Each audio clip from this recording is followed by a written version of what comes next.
Sejam bem-vindos. O viajante desta semana começou a fazer mergulho recreativo ali à beira do ano 2000. Com o mergulho veio a fotografia subaquática e depois os mergulhos mais profundos. Em naufrágios, descobriu um navio grego junto a Peniche e um avião ao largo da Madeira. E em grutas, bateu um recorde em 2020 ao descer aos 215 metros de profundidade da nascente do rio Alviela. Portanto, se tem medo do escuro e das profundezas, é melhor não ouvir este programa. Armando Ribeiro, bem-vindo às Conversas do Fim do Mundo. Olá, boa tarde. Então, já achaste um avião e um navio no fundo do mar? Para quando uma caravela ou um galeão carregados de ouro, Armando? Esse é o sonho de qualquer explorador. É?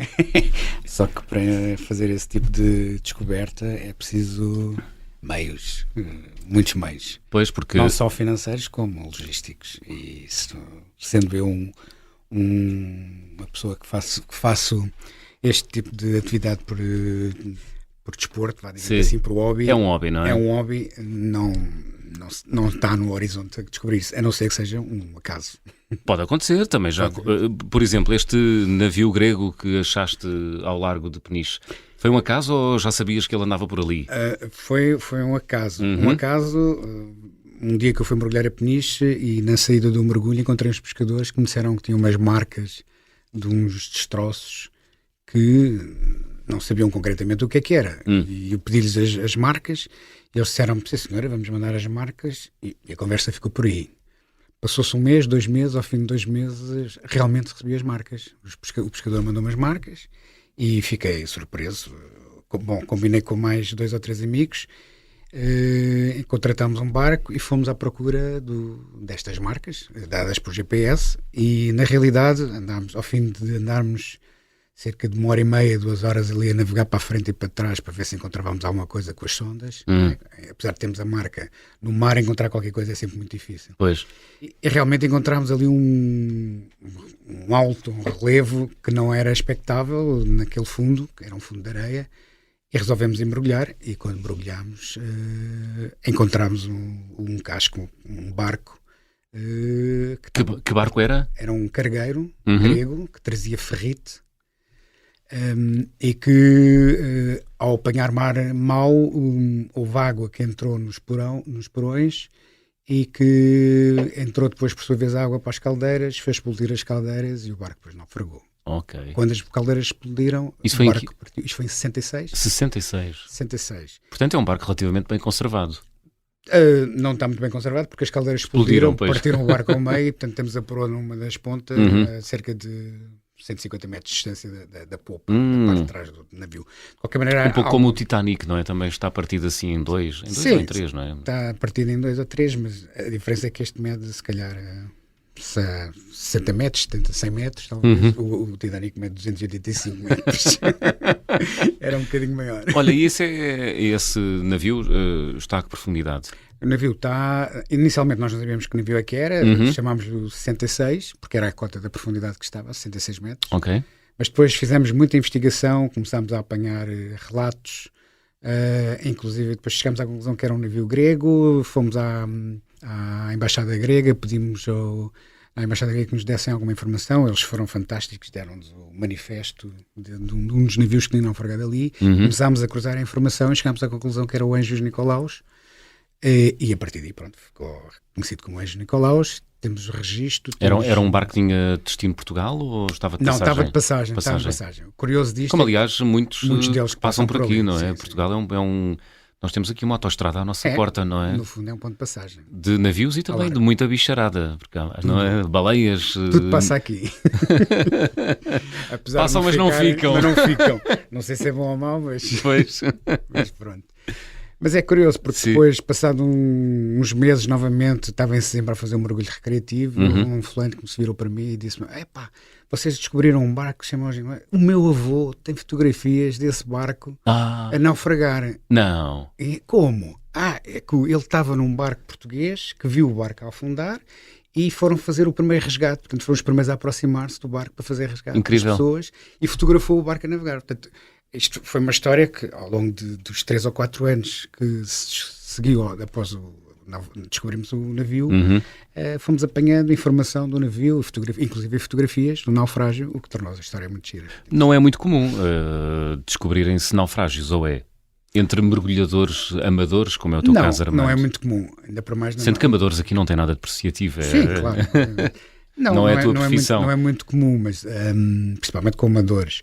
O que acontece é que, às vezes acontece. Pois, e isso gera obviamente um grande sururu entre a comunidade, não é? Gerou um entusiasmo muito grande. Portanto, conseguiste encerrar o capítulo, digamos assim, o ciclo, não é? O ciclo foi, portanto, descobriste imagens do navio grego que naufragou. Soubemos a história, temos a carga, o manifesto, tudo batia certo. Inclusive apanhámos uma travessa em louça de porcelana. Uau. Que trouxemos para cima, começámos a investigar, vimos a marca da travessa, batia com o manifesto Portanto, foi mais uma confirmação que aquele era o barco. O manifesto é a lista de todo o material que está no barco, em que eles registram tudo, desde as porcelanas, a marca da porcelana, quantos talheres tem, enfim, tudo. E batia certo. Acabou em tragédia isso, esse naufrágio? Não. Morreram pessoas? Não, foram todos resgatados? Resgataram-se todos, sim. Boa. Conta-me esta história do avião ao Largo da Madeira. Que avião é este que tu também descobriste, Armando? Sim, isto também foi uma história engraçada. Portanto, em contacto com um amigo que temos na Madeira, ele dizia-nos que havia uns pescadores que ficavam com redes presas num determinado local e que de uma das vezes, inclusive, tinham puxado por cima a rede e parecia um destroço de uma cadeira de avião. Nós, muito bem, isso é interessante. A profundidade aqui está. Anda ali na cota dos 100 metros de profundidade. Ok, então... 100 metros, explica-me, para quem não faz mergulho, já é a escuridão total aos 100 metros? Já a escuridão total? Depende do mar onde estamos. Aqui no continente é, obviamente, muito escuro. Total. Na Madeira, como a água é limpa, temos boa visibilidade ainda se consegue ver a luz do sol lá em baixo, aos 100 metros. Mas, portanto, decidimos apostar e ver o que é que se passava. Fizemos alguma investigação e tínhamos visto que em 1977...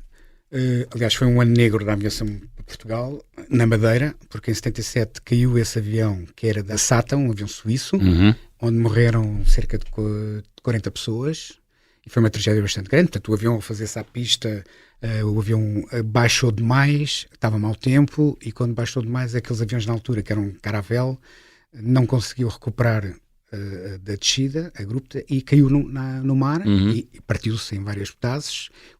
Muitas pessoas morreram porque os cintos na altura não é aquele sistema fácil de abrir agora que atualmente os aviões têm. Os cintos eram em estrela e portanto era um sistema muito mais complexo de abrir. Algumas delas morreram inclusive afogadas porque não conseguiram sair dos lugares. E portanto o avião partiu-se e afundou. Nunca mais recuperaram-se alguns sobreviventes na altura, com barquinhos a remos, estamos a falar de 77, em Portugal, da Madeira, portanto, Portugal profundo, e recuperou-se as pessoas, mas ficou trágico. Depois, um mês depois, caiu o avião da TAP, por causa do mau tempo também, que era um Boeing 737, também morreu uma série de gente, e portanto, nesse ano ponderou-se, inclusive, o aeroporto da Madeira ser fechado, internacionalmente, porque a pressão foi muito grande. Mas, depois lá conseguiram dar a volta e a coisa passou. O que aconteceu é que nós mergulhámos nesse avião, fomos ver, tentámos descobrir e fomos às marcas e quando realmente caímos na água, aí na cota dos 80 metros começámos a ver um vulto e quando chegamos lá abaixo estava um avião intacto. Parecia que tinha aterrado na água. A sério? Sério, todo intacto, faltava-lhe só as 10 janelas da frente mais o cockpit. Todo o resto estava intacto. Estamos a falar de um bimotor, como é que é? É um Caravelle, era um bimotor com motores atrás, mas tinha uma envergadura já bastante grande, uma envergadura com 80 metros mais ou menos, e é um avião um pouco como o 737 atual, mas um bocadinho mais fininho, enfim. Com motores atrás. Engraçado. Olha, e como é que se gerem as emoções lá debaixo d'água? Deve ser uma alegria imensa, não é? Descobrir o coração que estava a 100 passou a 200. Porque começas a ver a estrutura de um avião. Sim. E foi emocionante. E depois aquilo coincidia com as cores do avião da SATA, vermelho e tal, por aí fora. Bom, isto passou-se, fizemos mais uma série de investigações e passado... mas os relatos que nós tínhamos das pessoas não coincidiam bem com aquilo que nós pensávamos que estávamos a ver. Porque eles diziam que o avião tinha-se partido em vários pedaços e aquele avião estava praticamente intacto. E supostamente era bem possível encontrar ossadas, não encontramos nada. Começámos a fazer mais investigações no jornal na Madeira e descobrimos que 2 anos antes tinha caído outro avião, um avião da SATA, uma companhia espanhola, e que era precisamente o mesmo modelo, mas tinha uma coisa que não batia certo, que era as cores da SATA eram azuis, e a cor do avião da Avicar, aliás, o avião que caiu da espanhola era da Avicar, e o da SATA eram vermelhas. E o avião que nós vimos lá embaixo era vermelho, mas os da Aviacar eram azuis, não batia certo. Mas começámos a investigar e encontramos que o avião que caiu da Aviacar, 2 anos antes, apesar das cores serem azuis, aquele específico avião tinha as cores vermelhas. Tinha essa particularidade. Então no ano a seguir fomos novamente fazer mergulho, a investigar, e quando fomos à cauda do avião encontramos a bandeira espanhola, o que provou que não era o avião suíço, mas era o avião espanhol. O avião espanhol caiu precisamente no mesmo sítio, mais ou menos, com a diferença que só morreram 3 pessoas, que era o piloto, o engenheiro e o copiloto, porque ia vazio, que ia buscar pessoas à Madeira. Portanto, há aqui uma série de histórias muito engraçadas. Boa. Portanto, mergulhas muito para ver navios e aviões e material naufragado por aí pelo mundo. Qual foi a coisa mais espetacular que já viste até hoje, Armando? A coisa mais espetacular, existem algumas, estão todas relacionadas com naufrágios. Eu gosto muito de naufrágios da Segunda Guerra Mundial. E por aí há muito material, não é? Por aí há muita coisa. É preciso ir aos sítios certos. Alguns deles estão em sítios longínquos, por exemplo, na Noruega, mergulhar em Narvik, na Baía de Narvik, onde foi uma das maiores batalhas navais da Segunda Guerra Mundial entre os alemães e os aliados, em que os alemães perderam cerca de 1/3 da frota naval lá. Existe uma série de barcos de guerra alemães e não só, e que é muito interessante ver. Quando se está a mergulhar neste tipo de... Define interessante. Eu diria que estamos a mergulhar e a viver na história. Estamos a mergulhar num museu vivo, porque muitos destes navios têm os itens todos intactos, como botas das pessoas, binóculos, as cargas dos aviões, as minas que os aviões que os barcos transportavam, os torpedos. Portanto, assim como foram ao fundo, assim ficaram. Assim ficaram, e não se mexe. E tu podes andar lá, mergulhar à vontade? Com algum cuidado, obviamente. Pois, não vá.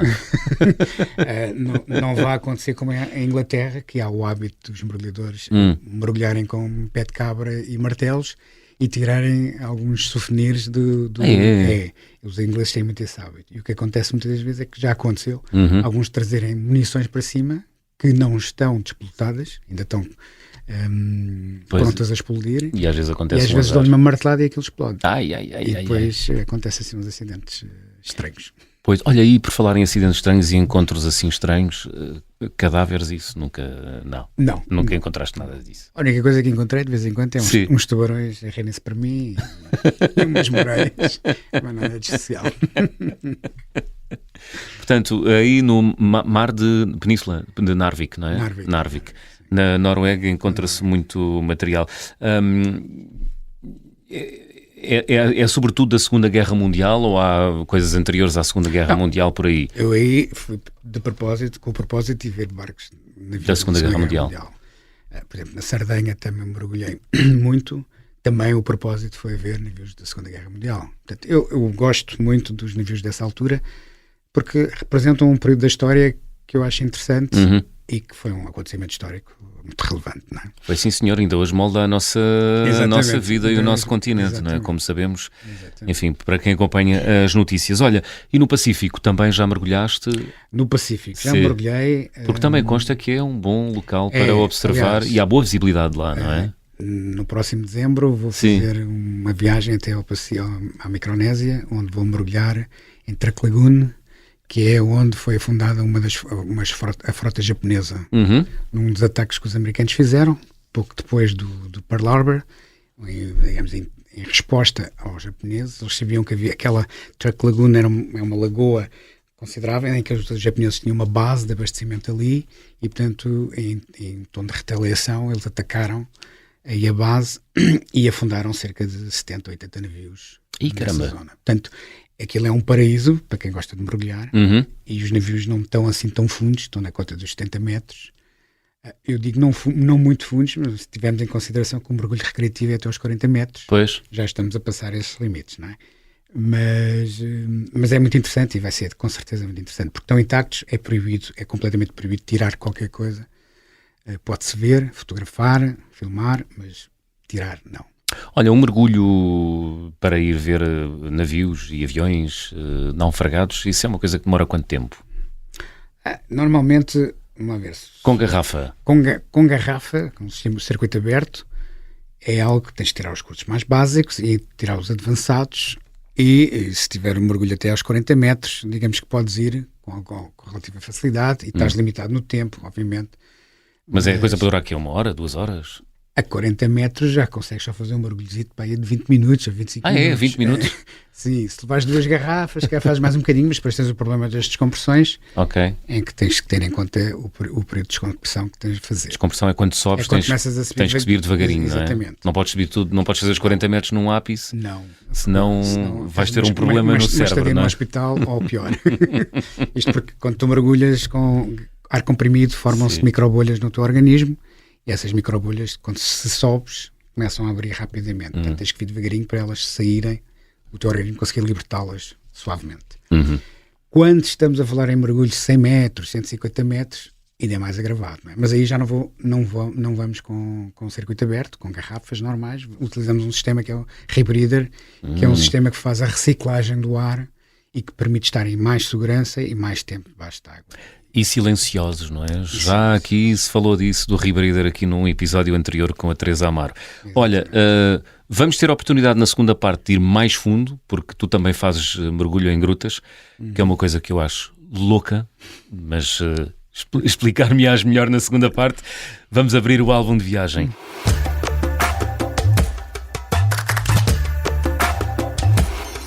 Armando Ribeiro, tens algum objeto em casa que tenhas trazido das tuas viagens e que seja especial?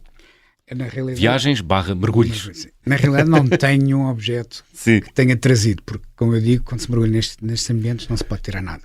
Mas tenho muitas recordações fotográficas e talvez a que me tenha dado mais prazer fotografar foi em Narvik, precisamente, num destroyer que se chama Iriskis, que é um destroyer alemão, em que uma das curiosidades é que todos os barcos alemães, quando eram postos na água, eles tinham uma águia com a cruz suástica enrolada em volta de louros, em bronze. E neste caso concreto estávamos a falar de uma águia, era um destroyer, a águia tinha cerca de 2 metros de envergadura. Ui. E esta águia estava debaixo do mar e ver a águia debaixo do mar e fotografá-la foi assim uma coisa do outro mundo. Portanto, uma das imagens que nunca me hei de esquecer é fotografar essa águia, porque a águia realmente é muito bonita, é em bronze e é majestosa, uma coisa do outro mundo. Neste Iriskis, não tanto pela suástica, não é? Mas, não, mas por ser mais pelo símbolo que representava e pela invulgaridade da coisa também. Sim, não é muito usual encontrar, não é? Encontrar. Esta águia, curiosamente, depois que estava... Este barco era Iriskis, nós tivemos 1 ano e tal para ter autorização para mergulhar neste barco, porque ele está no canal de navegação da Baía de Narvik. Portanto, tivemos que pedir autorização. E era algo que não era muito frequente ver, aliás, nem sequer havia muitas fotografias, ou quase nenhuma fotografia existia. Portanto, eu tive o prazer de fotografar e foi uma das recordações que eu mais trouxe. Curiosamente, há cerca de 5, 10 anos, sei que a águia foi extraída do fundo do mar e foi posta no museu e, portanto, eu tenho o prazer de ter essa fotografia, num ambiente original, digamos assim, e agora quem quiser ver pode vê-la no museu em Narvik. Muito bem. Estamos à conversa com o mergulhador Armando Ribeiro. Fazemos aqui uma curta pausa. Na segunda parte vamos às grutas. Até já.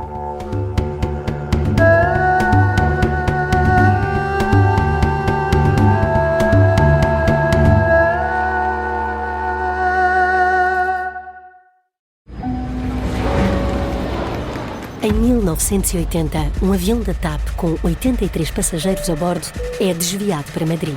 Entrou por ali dentro e apontou-nos a arma. Mas o sequestrador, que tem uma arma carregada apontada aos pilotos, não é um pirata do ar comum. Chama-se Rui, vive no Feijó e só tem 16 anos. Levo uma pistola, que o meu pai tem. Então, mas está a pistola. Ele, de facto, mostrou-nos a pistola. Este é o Piratinha do Ar, uma série para ouvir em 6 episódios que faz parte dos Podcast Plus do Observador. É narrada por mim, Margarida Villanova, e a banda sonora original é de David Fonseca. Pode acompanhar todas as semanas no site do Observador, nas plataformas de podcast e no YouTube.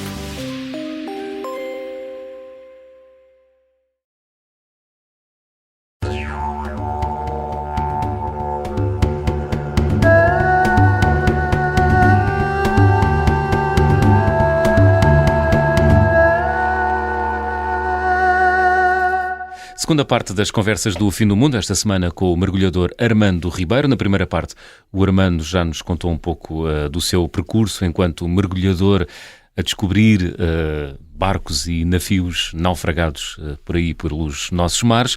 Mas o Armando também faz mergulho técnico em grutas.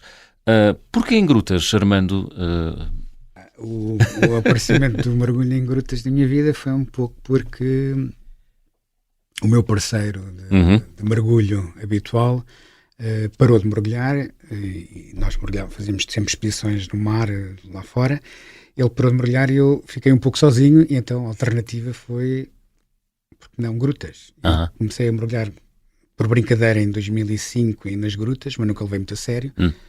Mas grutas de água doce ou grutas de água salgada? De água doce. De água doce, Okay. Normalmente relacionadas com nascentes. E depois em 2015 comecei a levar a coisa mais a sério e comecei a fazer a exploração das grutas. Em Portugal? Em Portugal e lá fora. E lá fora.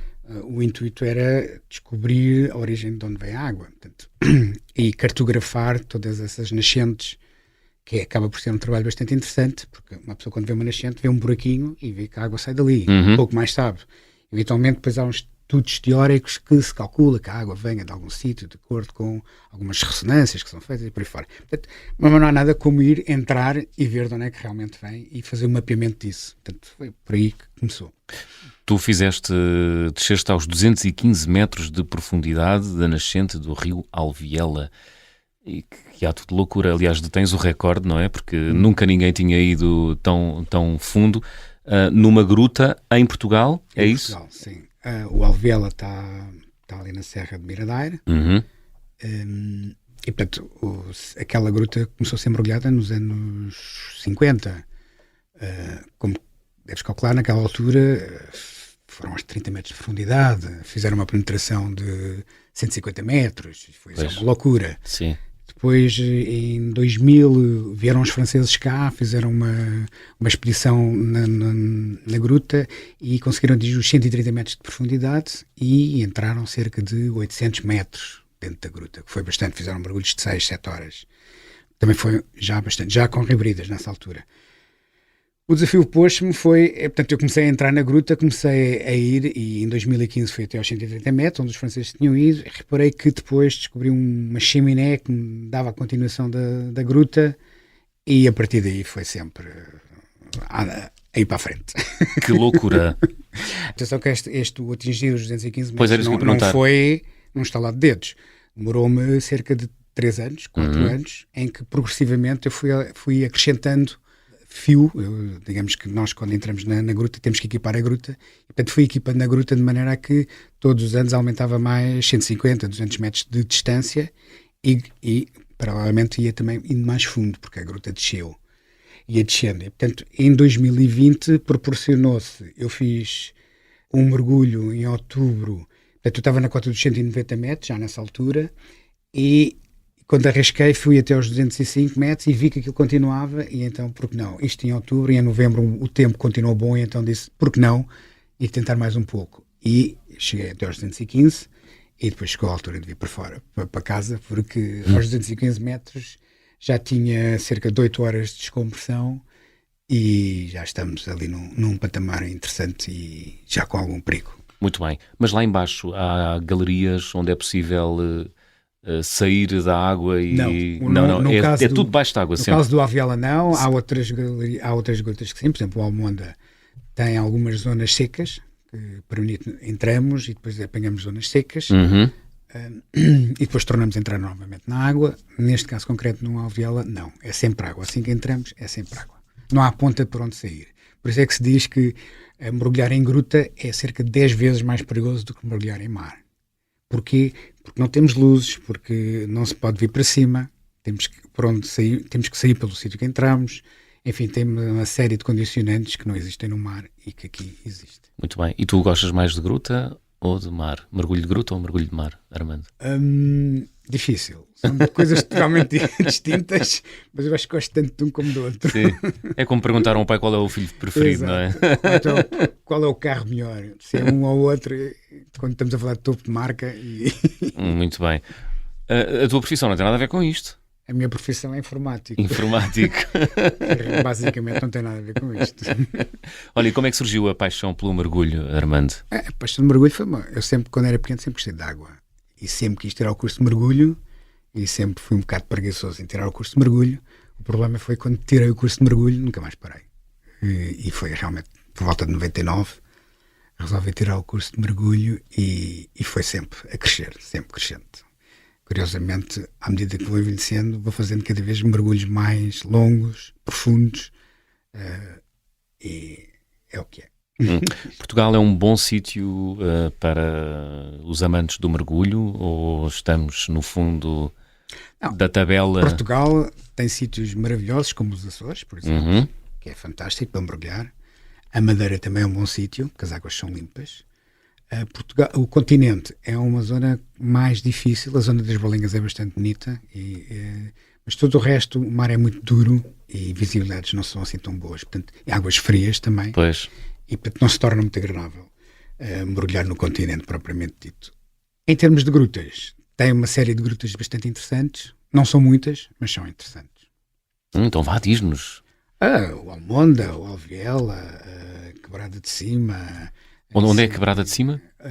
Nem eu sei muito bem, mas sei que é ali para os lados de Ferreira de Zeze. Eu digo que não sei, mas eu já lá mergulhei várias vezes, mas em termos de locação é ali para as zonas de Ferreira de Zeze, e é uma gruta bastante interessante, muito estreita, técnica difícil. Anços também, na zona de Pombal, também muito técnica. Mas tem uma série de nascentes bastante interessantes. Muito bem. Olha, e por onde é que tens mergulhado por esse mundo fora? Já foste a todos os mares? Que sou capaz de me faltar alguns, mas já fui bastantes. Sim. Portanto, Costa Portuguesa, Açores, Madeira, Mediterrâneo. Mediterrâneo, vários sítios do Mediterrâneo, Micronésia, na Papua Nova Guiné, no Atlântico Norte. Já mergulhei várias vezes, tanto ali na zona da parte da Escócia como na zona dos Estados Unidos, onde aí fiz um mergulho no André Doria, que foi um mergulho bastante interessante e duro. Talvez no sul da América do Sul nunca tenha mergulhado, mas quem sabe. Sei que o Brasil tem uma série de grutas interessantes para mergulhar. A África do Sul também tem umas grutas interessantes, mas isto nunca se sabe. Estas coisas, por exemplo, mergulhar na Noruega em grutas numa nascente é fantástico. Eu já o fiz duas vezes seguidas, a convite de um grupo de expedições nórdico. Deve ser frio. É um bocadinho. A água está a 0 graus, só para imaginar. Eu furei uma das luvas secas, porque nós nessas águas mergulhamos com fato seco, completamente seco, não entra água, mas uma das luvas furou-se e tive 5 minutos com a mão dentro da água a 0 graus. A minha mão, de cor normal, passou a um roxo estranho e quase não mexia a mão. Felizmente foi no final do mergulho. Pois. E cá fora o ambiente também é extremamente agreste. 17 graus negativos, com vento a bater, não é propriamente dos ambientes mais agradáveis.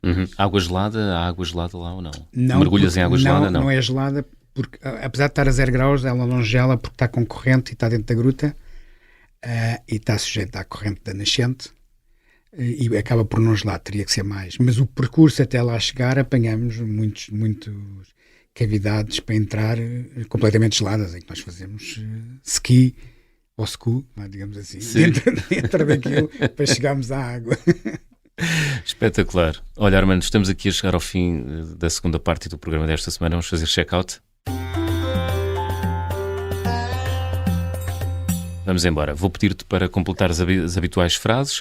Na minha mala vai sempre. O que é que não falha? É sempre a câmara fotográfica, filmar. Causa-te um grande desgosto quando te esqueces da máquina cá em cima? Ou nunca te aconteceu? Já me aconteceu. Já. Por exemplo, na altura que fazia com filme, fazia digital, ir para baixo com a câmara e esqueci-me de pôr o filme. Tu começas aos 36, 37, 38, 39, 40. Isto está qualquer coisa mal. Os filmes só davam para 36. Para 36, pois. Já ia nas 40, qualquer coisa estava mal. Depois quando saía via que não havia filme e era uma frustração completa. Pois. Aconteceu-te já ter assim perdido um momento extraordinário? Já me aconteceu. Ter perdido algumas imagens que gostava muito de ter captado. Pois. Ou então entrar dentro de água com a câmara e inundar a câmara. Também pode acontecer. Que fechaste mal a caixa? Fechei mal a caixa, ficou um pelo ali num O-ring em que a água começa a entrar e aquilo inunda a câmara e vai a máquina para o lixo. E, enfim, é uma tragédia completa. E já me aconteceu 2 vezes, pelo menos. Ui. Não é nada agradável. Imagino que não. A viagem com mais peripécias que realizei até hoje? Foi a expedição aos Estados Unidos que fiz ao Andrea Doria, que foi um barco, um paquete italiano, o último paquete italiano, que foi... Fomos mergulhar nos 50 anos do afundamento do barco. O barco foi ao fundo em 26 de julho de 56 e nós fomos precisamente em julho de 2005 mergulhar. Mas a viagem foi uma peripécia completa, porque nós combinámos tudo com o operador, digamos assim, nos Estados Unidos. Dissemos o que é que precisávamos de um determinado tipo de equipamento, precisávamos de uma série de coisas e quando lá chegámos não havia nada. Tudo o que lá tínhamos era garrafas para mergulhar, de resto não havia mais nada. E havia o barco, obviamente, mas depois precisávamos, os adaptadores que tínhamos para entrar nas garrafas não eram compatíveis com os nossos, não havia pesos, o homem era extremamente mal formado. Foi uma peripécia terrível para ajudar à festa. Depois de entrarmos no mar, estava previsto 4 dias de expedição. Ao segundo dia apanhámos uma tempestade violentíssima, para lembrar que estávamos a 300 milhas da costa dos Estados Unidos. E 100 km são... à volta de 400 km, 250 milhas, portanto, à volta de 400 km. Tivemos que fugir da tempestade, literalmente, e apanhámos uma sova no barco que foi terrível. Ainda assim conseguiram mergulhar? Mesmo assim ainda fizemos 3 mergulhos. Boa. O Andrea Doria é considerado pelos americanos o Everest do mergulho. Porquê? Porque ele, na realidade, nós europeus não o consideramos o Everest, mas os americanos consideram. Porquê? Por causa da história que o barco tem. Porque o barco está muito longe, está a 70 metros, as águas são frias, são 8 graus de água, e o barco, quando foi fundo, foi com muitos, o que nós chamamos de goodies, muitas porcelanas, muitas relíquias. E os americanos, o facto de estar ali relativamente próximo dos Estados Unidos, eles atiraram-se de cabeça para ir apanhar esses goodies e na altura, portanto, o barco foi em 56, eles nos anos 60, 70, todo o equipamento que tinham era garrafas de ar, normalmente, iam ao ar, o navio está a 70 metros de profundidade, apanhavam com narcoses, e sofriam montes de problemas, morreu montes de gente. Narcose é intoxicações. É o efeito do azoto na nossa mente, em que nós começamos a ficar muito lentos, e a partir dos 30 metros começa a dar narcose, e começas a pensar devagarinho, e, enfim, não consegues raciocinar como deve ser. E, portanto, morreu montes de gente e, portanto, toda a mística que envolve este barco, para os americanos, é realmente o Everest. E, na realidade, não é um mergulho fácil, por causa das condições e onde está o barco, mas também não é o Everest. Os americanos sabem vender o que é deles, não é? Ainda bem. Olha, o carimbo de passaporte ou o visto mais difícil de obter? Foi uma viagem que não teve propriamente a ver com o mergulho, mas foi uma viagem que eu fui para o Japão, mas fiz escala no IRS, na altura. Na altura ainda, portanto, pré-89. Sim, foi uma altura em que eu fui passar 3 meses ao Japão e que a passagem para o IRSS, porque eu fui pela Aeroflot, e passava uma noite ali em Moscovo. E, portanto, eu resolvi sair do aeroporto e pedi um visto. O visto foi relativamente fácil de obter. Pediste um visto para poder circular para poder sair em Moscovo. Exatamente, para poder circular em Moscovo. O que acontece é que para sair propriamente do aeroporto, foi um terror. Eu ainda hoje me lembro. O aeroporto tinha umas casotas em madeira, em que ao lado tinhas uma fita métrica, E assim que o fulano que estava lá dentro, o guarda, assim que olhava para ti, ficava a saber logo a tua altura. Mas depois eles, como eram muito simpáticos naquela altura, todo fardado, a rigor, com o chapeuzinho, ele olhava para ti com um ar muito afinco e ficava a olhar para ti e depois olhava para o passaporte, depois tornava a olhar para ti e depois passava 2 folhas do passaporte, tornava a olhar para ti. Tivemos ali naquela coisa do olhar durante 3, 4 minutos, parecia uma eternidade. E finalmente quem manda aqui sou eu, não é? Uma pessoa fica... Não venhas cá tu armado, não é? Onde é que eu me vou meter? Já não sabia onde é que eu ia meter. E portanto, finalmente o homem lá pôs o carimbo e depois lá passei, mas foi uma sensação muito estranha. Olha, a recordação de viagem mais cara? Eu diria que foi à Grécia. Apesar da Grécia ser um destino aqui relativamente próximo, foi uma expedição que fiz de mergulho, que foi ao Britannic. O Britannic é o irmão, não é? É o irmão do Titanic. Do Titanic. Portanto, também está no fundo do mar. Também está no fundo do Família amaldiçoada é essa. Na realidade foram construídos 3 navios, o Olympique, portanto todos eles pertencem à classe Olympique, foi o primeiro. Este não foi ao fundo, acabou por ser desmantelado, mas o Britannic e o Titanic foram ao fundo. Ok. O Britannic foi ao fundo em 1917, bateu numas minas ao largo da costa da Grécia, minas alemãs. O Britannic na altura estava convertido num navio de hospital, bateu nas minas e afundou com a proa, começou a afundar e depois as hélices ficaram no topo. Sim, tal como o Titanic, não é? O Titanic partiu mesmo, este não chegou a partir. Ok. Este só parte depois quando bate no fundo, porque o fundo está a 120 metros, que é a profundidade que está o barco. Curiosamente, no Britannic morreram, as únicas pessoas que morreram foram as pessoas que não respeitaram as regras do comandante. Isto porque o barco começou a ir ao fundo, o comandante disse para não saírem, houve uma balsa de salvamento que saiu fora do tempo, perto das hélices. Então, quando baixaram, e quando o barco depois começou, a parte de trás do barco começou a baixar, as hélices bateram nessa salva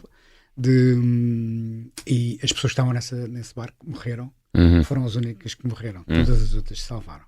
O barco é igual ao Titanic, são 286 metros de barco no fundo do mar. Incrível. A 120 metros de profundidade, e é assim uma visão do outro mundo. Imagino. E dá para entrar? Dá para entrar. Porque é que é e estão mais lá as coisas todas? Por exemplo, eu consegui ver no camarote do comandante a banheira, os azulejos do chão. Uau! Enfim, muita coisa, muito giro. E é uma coisa que qualquer pessoa pode fazer. Quer dizer, qualquer pessoa não pode fazer, porque tem que ter curso de mergulho. E tem que ter... Mas exige um visto especial?